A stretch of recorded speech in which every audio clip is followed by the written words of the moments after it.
बढ़ते आगे भोपाल से बड़ी खबर, जहां कोल्ड सिरप बैन को लेकर ड्रग कंट्रोलर का बयान आया। कोल्ड सिरप पूरे प्रदेश में बैन है और स्टॉक को सीज करने के निर्देश जारी कर दिए गए हैं। जबलपुर में सिरप का रिटेलर है और छिंदवाड़ा में सप्लाई हुई है, ये भी बताया है। तो सिरप में डाइथिलीन ग्लाइकॉल 0.1% से ज्यादा पाई गई है और सिरप में डाइथिलीन ग्लाइकॉल प्रिस्क्राइब मात्रा से ज्यादा है।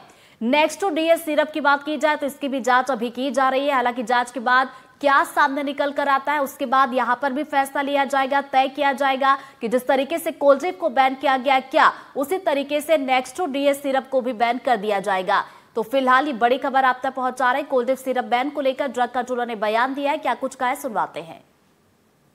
मध्य प्रदेश के छिंदवाड़ा में 9 बच्चों की मौत के बाद अब कोल्ड्रिप सिरप पर पूरी तरीके से प्रदेश भर में बैन लगा दिया गया है। मेरे साथ ड्रग कंट्रोलर दिनेश कुमार मौर्य साहब मौजूद हैं। सीधे बातचीत करते हैं और समझने की कोशिश करते हैं कि जांच में क्या कुछ सामने आया है। सर, 9 बच्चों की दुखद मौत हुई, इसके बाद अब कोल्ड्रिप पर बैन लगाया गया है। क्या निर्देश में कहा गया है, क्या क्या दिशा निर्देश जारी किए गए हैं? कोल्ड्रिप जो तमिलनाडु की फर्म बनाती है वो कोल्ड्रिप पे संपूर्ण प्रदेश में बैन है।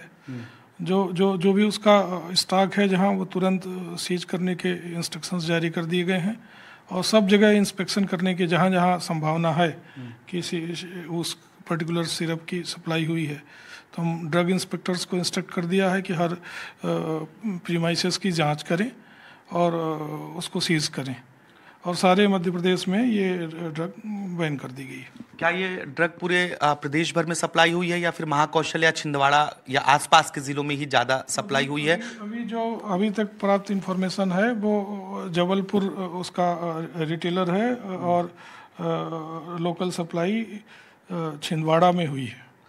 अभी और कहीं की अभी हमें जानकारी नहीं आई। हमारे लोग सारा इन्वेस्टिगेशन कर रहे हैं अभी। तो एहतियात के तौर पर अन्य जिलों में भी जांच पड़ताल की जा रही है? सब जगह निर्देश जारी हो गए हैं, सब जगह कार्यवाही चल रही है। सर, तमिलनाडु में जो जांच हुई है या आप लोगों ने जो जांच की है, इस जांच रिपोर्ट में सिरप में क्या ऐसा पाया गया है जो बच्चों के लिए हानिकारक हो सकता है? दोनों जगह सिरप में बेसिकली डाइएथिलीन ग्लाइकॉल की जो क्वांटिटी है जो उसमें प्रिस्क्राइब्ड लिमिट है उससे ज्यादा पाई गई है, इसलिए इसको बैन किया गया। क्या ये सामान्यतः कप सिरप बनाने में ये मटेरियल इस्तेमाल होता है या सिर्फ इसी में पाया गया है? एक लिमिट 0.1% की लिमिट रहती है, वो उससे ज़्यादा पाई गई। दूसरा सवाल है सर, एक नेक्स्टोडीएस कप सिरप है जिसको लेकर भी कई तरीके के सवाल उठ रहे हैं।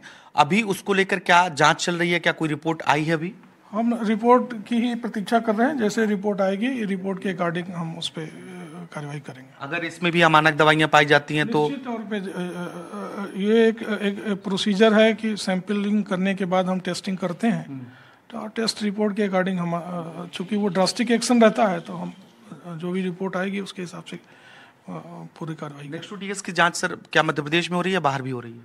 नहीं, उसकी मैन्युफैक्चरिंग हिमाचल प्रदेश की है तो वहाँ भी बातचीत चल रही है, वो करवा रहे हैं। इसकी रिपोर्ट जैसे आएगी हम तुरंत एक्शन लेंगे। आप लोगों ने भी सैंपल लिए इसके? सर, हाँ बिल्कुल लिए। फिलहाल अपील ये है कि जिन मेडिकल स्टोर संचालकों के पास नेक्स्टोडीएस या फिर जो पहली दवा है जिसे पूरी तरीके से कोल्ड्रिप को बैन किया गया, अगर कोल्ड्रिप प्रिस्क्राइब होता है तो उससे आप जो पर्चे पर लिखकर भी लेकर आते हैं तो उन्हें ना दें क्योंकि ये दवा खतरनाक है। भोपाल से कैमरा पर्सन अभिषेक सिंह के साथ आकाश द्विवेदी, एनडीटीवी।